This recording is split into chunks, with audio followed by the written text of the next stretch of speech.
Salut les amis, on se retrouve pour une nouvelle vidéo, où on va parler de ce match Manchester City-Manchester United qui était mais alors absolument incroyable, en tout cas dans le scénario, parce que dans le jeu, que ce soit du côté de Manchester City ou de Manchester United, même si City m'a bien plus déçu que l'autre, bah franchement c'était catastrophique. Et là il faut rendre un constat, mais City, physiquement, mentalement, techniquement, tactiquement, c'est catastrophique. Mais c'est catastrophique. Je n'ai jamais vu une équipe de Manchester City aussi faible dans le jeu. Mais ça ne m'était jamais arrivé. C'était d'une faiblesse, mais absolument déconcertante. Même Kevin De Bruyne, le génie belge comme on l'appelle, était en grande difficulté, même s'il est tout de même décisif. Ça, évidemment, il faut le dire, il est décisif, même si je crois que la passe décisive ne lui est pas comptée, je sais pas, on verra, puisque le ballon a été dévié, mais voilà, il a quand même été décisif. Mais globalement, que ce soit lui ou les autres, beaucoup de passes ratées, des contrôles ratés, des ballons mal donnés, défensivement, totalement à la rue, dans le pressing, nul. Il n'y avait rien qu'allait, physiquement totalement à l'ouest, et quand je vois des gestes comme celui de Kyle Walker sur Højlund, où Højlund l'effleure à peine sur l'espèce du tête contre tête, et que l'autre s'effondre, mais c'est n'importe quoi, c'est n'importe quoi. Et le pire, c'est quand on regarde les statistiques, et bah, 52% de possession pour City, 48%, bon déjà, United, qui est censé être une équipe de transition, hein, sous Ruben Amorim, hein, je précise, hein, bah, a quasiment autant le ballon que City, et surtout à 2 fois plus d'XG. Ça faut m'expliquer aussi. Alors évidemment, il y a un penalty qui fausse. Évidemment. Mais il y a eu énormément d'occasions côté United. Et franchement, sans ballon, City, c'est catastrophique. C'est catastrophique ce que j'ai vu sans ballon de la part de Manchester City. Un pressing mais totalement raté. Des phases vraiment défensives qui n'avaient absolument aucun sens. Je n'ai jamais vu une défense de City aussi peu sereine. Et quand je regarde Vardiol, mais Vardiol en fait, mais mettez-le en attaquant de pointe. C'est un meilleur attaquant que défenseur. Ce qu'il fait là sur le but de Diallo, mais ça n'a aucun sens. Mais depuis quand tu fais une matchère pour défendre? Le gars fait de la air défense. On dirait Maguire il y a 2 ans. C'est n'importe quoi. C'est n'importe quoi. Et au final, United, eh ben vous pourrez me dire tout ce que vous voulez. Oui, United c'est moche. Oui, United, ils ont gagné sur la fin avec 2 contre moche. Mais en l'occurrence, United, mais c'est une équipe qui a un tout début de projet sous Ruben Amorim. Et je suis désolé, mais le jeu de contre de Ruben Amorim a été bien mis. Il y a eu beaucoup d'intensité, un pressing qui a été franchement bon, même si ça a manqué d'initiative, ça a manqué de prise de risque. Par moments, on a eu des phases de possession basse qui n'avaient absolument aucun sens. Et des fois, ça manquait d'un peu de folie. Mais quand t'as un Amad Diallo, quand tu as un Kobbie Mainoo également, Kobbie Mainoo qui a fait une énorme entrée, mais alors je ne comprends pas que ce mec-là ne soit pas titulaire, parce que franchement, Mount fait un début de match catastrophique, au final il sort, et heureusement que Mainoo est là, parce qu'il est excellent, Mainoo, il a fait un super match, mais que tu as des joueurs qui techniquement sont capables de relever un peu le niveau, et bah forcément ça aide. Et là, bah je suis désolé, mais Mainoo et Diallo, bah les deux ont fait un énorme match, et Diallo qui en plus de ça décisif, qui vient récupérer le penalty sur encore une fois une passe ratée de Matheus Nunes. Alors Matheus Nunes, je dis pas qu'il est mauvais, même si là il s'est quand même bien raté sur ce match, et globalement depuis le début de la saison il rend d'énormes services. Mais pour moi ce but encaissé, ce but sur penalty et ce deuxième but, pour moi c'est symptomatique de ce qui se passe du côté de Manchester City. Et Nunes qui rate sa passe, quand on parle justement de mauvaise qualité technique, de tout ça, il y a eu mais vraiment dans les transmissions c'était n'importe quoi. Et Nunes vient faire cette passe complètement pourrie. Au final, au final, excusez-moi, Diallo la récupère, et franchement, c'est totalement mérité. Nunes fait n'importe quoi également, il s'est complètement jeté défensivement, surtout que s'il se jette pas, bah, peut-être que Diallo se rate, mais non, il s'est jeté, penalty, bien transformé par Bruno, et le deuxième, bah, je suis désolé, mais comment c'est possible que Lisandro Martinez soit autant mis dans un fauteuil pour faire cette passe, pour décocher cette passe absolument magnifique, et au final, bah voilà, c'est pour ça qu'on voit que au niveau du nombre de tirs c'est égal, qu'au niveau de la possession c'est quasiment égal, mais qu'au niveau des IG c'est plus grand. Et Lisandro Martinez a fait une passe magnifique, mais alors, il était dans un fauteuil pour la faire, et Diallo, mais c'est pas normal comment il se libère du marquage. En plus, Diallo, au début du match, bon, il a été souvent hors jeu. Et là, justement, ce qui est bien aussi, c'est qu'il a su retenir la leçon.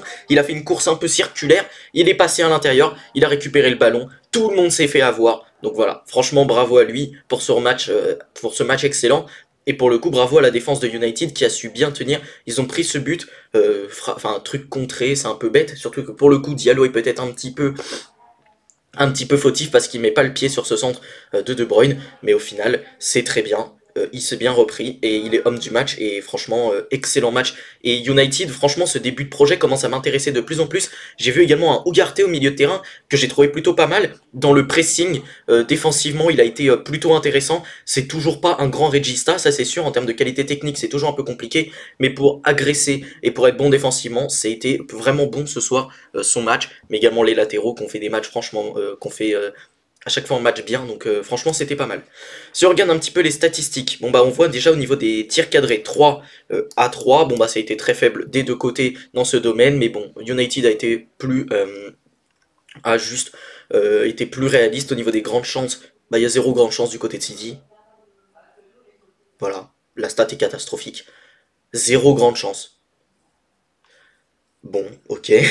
Trois grandes chances du côté de United. Évidemment, bah du coup, zéro grande chance manquée, hein, bah forcément, là c'est pas compliqué. Quand tu as zéro grande chance, bah voilà. Parce qu'il faut dire aussi que en termes de créativité et en termes vraiment de purement de création, bah c'est dur, hein. Quand je suis désolé, mais enfin je suis désolé, mais quand c'est Doku le dépositaire de ton jeu, ça commence à devenir très très grave.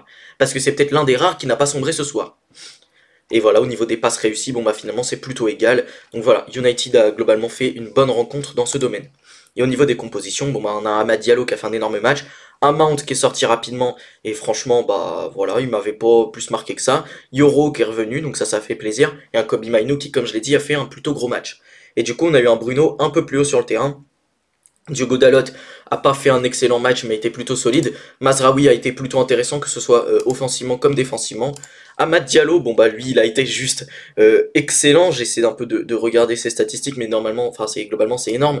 2 tirs bloqués, 57 ballons touchés, 10 touches dans la surface adverse, eu 5 dribbles réussis, 4 passes dans le dernier tir, un centre réussi sur 1. Et voilà, même défensivement, un tacle, 2 interceptions, 3 actions défensives, 5 récupérations.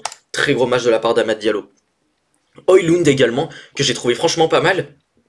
Il a fait beaucoup d'appels en profondeur. Il a été peu servi malheureusement, mais il a été très dangereux. Il aurait pu obtenir un penalty à un moment. D'ailleurs, j'ai pas compris pourquoi le penalty n'avait pas été sifflé. Personnellement, je trouve que Ruben Dias fait carrément faute. Mais bon, c'est comme ça. Au final, il a été sifflé un peu plus tard, peut-être un peu pour compenser, hein, j'ai envie de vous dire, même si pour le coup, la deuxième situation est totalement incontestable. Mais Højlund a fait un match plutôt intéressant et s'il est trouvé dans des positions, bah, encore, s'il est encore mieux servi, bah, peut-être que ça peut donner quelque chose de vraiment bien.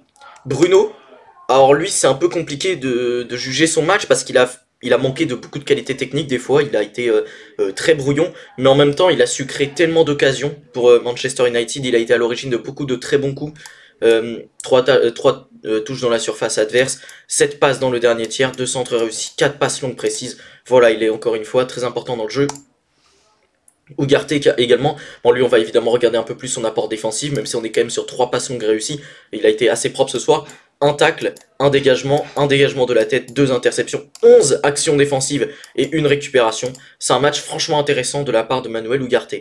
Et la défense centrale, bon bah, on peut parler de Delirte, Maguire et Martinez, qui en plus de ça donne une très bonne passe décisive, à la relance il a été franchement très important, mais les 3 ont globalement été très solides, les 3 ont fait un plutôt bon match. Et Onana, pour le coup, rien d'affolant à dire, si ce n'est que bah, il a eu concrètement un seul arrêt à faire et qu'il ne l'a pas fait.